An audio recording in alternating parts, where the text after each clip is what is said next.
So here in my lofty hand, I'm holding the Samsung Galaxy Note 20 Ultra, and it's a good smartphone. It's 120 hertz display, 6.9 inches. It's freaking huge. It's got a really versatile big camera system. It is very ultra in a lot of ways. But I think that this is the last Samsung Galaxy Note that Samsung should actually make. So you're gonna have to stick with me here because I'm gonna need to explain this a little bit. So the Note has always been the productivity device, and like pretty much every Note that's come out since like the original Galaxy Note, Samsung showed off people using this as kind of their main computer. That's always been the dream, like a laptop computer, a super productivity device that you can always fit in your pocket.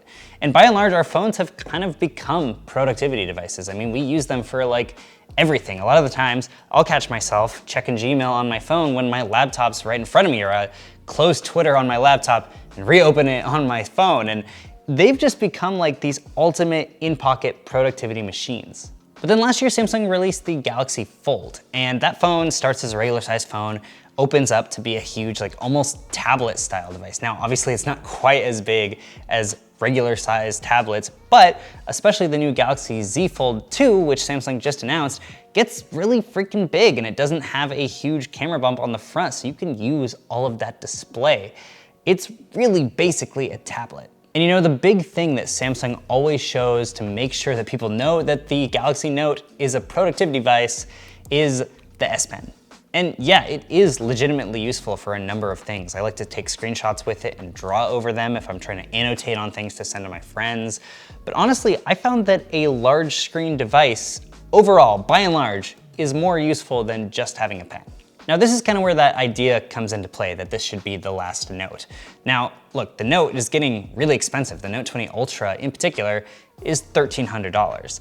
Now, if we contrast that with the foldables from last year, yeah, the first Galaxy Fold was almost $2,000, but the Galaxy Z Flip was $1,380, so not a lot more than the Galaxy Note 20 Ultra.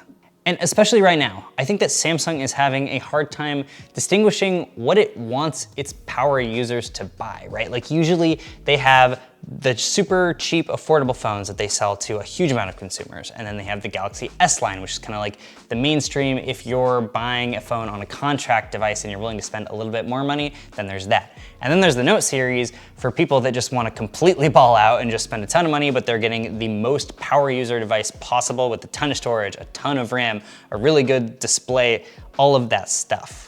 But now they're in this weird predicament where they've got the Galaxy Z Fold 2 coming out in September, and that phone is really a beast in its own way. I mean, it's a productivity machine. They really refined it from the first Galaxy Fold, and it looks like it's going to be a phone for people that want to expand their content. They're gonna want to do actual work on that phone. But before we get to the next section, we gotta give a shout out to our sponsor, Nordvpn. Staying safe online is a bigger concern than ever before. Nordvpn protects your privacy and lets you browse the internet from anywhere in the world. Having trouble streaming content that's blocked in your region?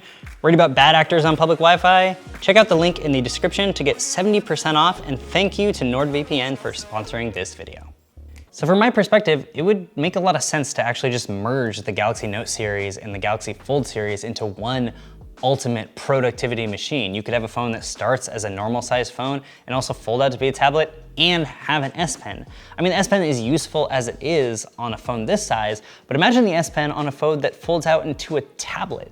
I mean, Apple is selling a boatload of Apple Pencils because of how well they work on the iPad. Imagine being able to do that with something that starts as a phone and then just turns into a tablet. Like, you could use the phone as a phone when you want to, and then use it as this great, amazing productivity device when you want something bigger that just seems like it was made for each other. Now, I've been thinking about this for a while, and in last year's Galaxy Fold, it didn't really make a lot of sense to put an S Pen in there because there were already a lot of concerns about the quality of the display and whether or not it was going to break and if people's fingers were going to break it. So obviously, using an S Pen on a super soft plastic display like that was not going to fly. But now, Samsung is using material called ultra-thin glass. They first debuted it in the Galaxy Z Flip, and now they're going to put an enhanced version of it in the Galaxy Z Fold 2. And I assume that they're gonna get better and better at manufacturing this type of display like over a long period of time.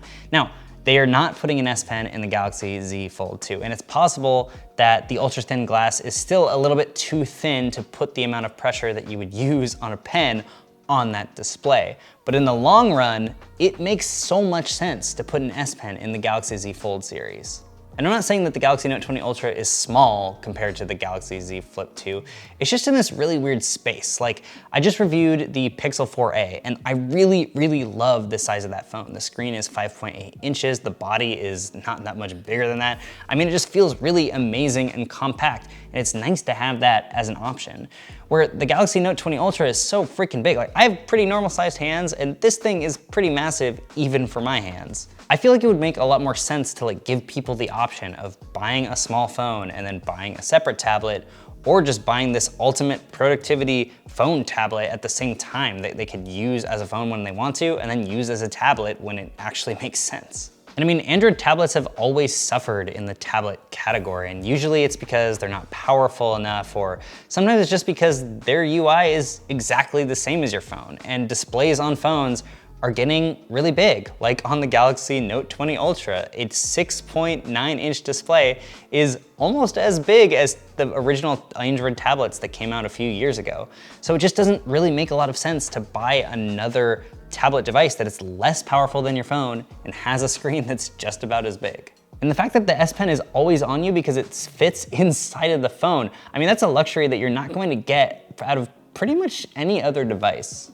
And isn't that what people have always wanted anyways? The idea of a pocket computer that goes with you all the time. I feel like there have been so many companies that have made permutation after permutation of this idea, but they've never really honed it or crafted it down. We've seen laptops that are as big as phones, and we've seen phones that are as big as laptops, and we've seen phones that fit into laptops to try to become laptops, but we're just not at the point where you can have this one all-in-one device that's always in your pocket and can be a major productivity device when you want it to be.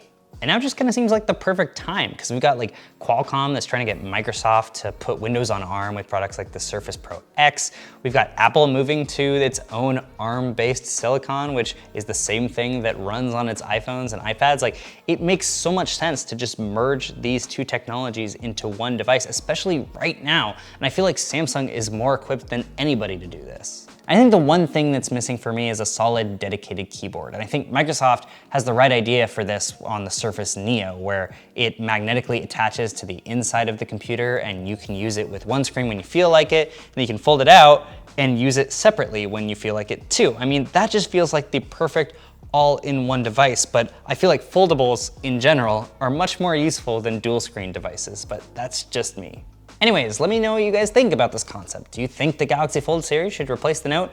Personally, I think this is the logical conclusion, and it's kind of the productivity workhorse that I've been waiting for forever, so it seems pretty awesome. Anyways, stick around. We got the full Galaxy Note 20 Ultra review coming in just a little bit. I'm working on it right now, but until then, I'll catch you guys in the next video.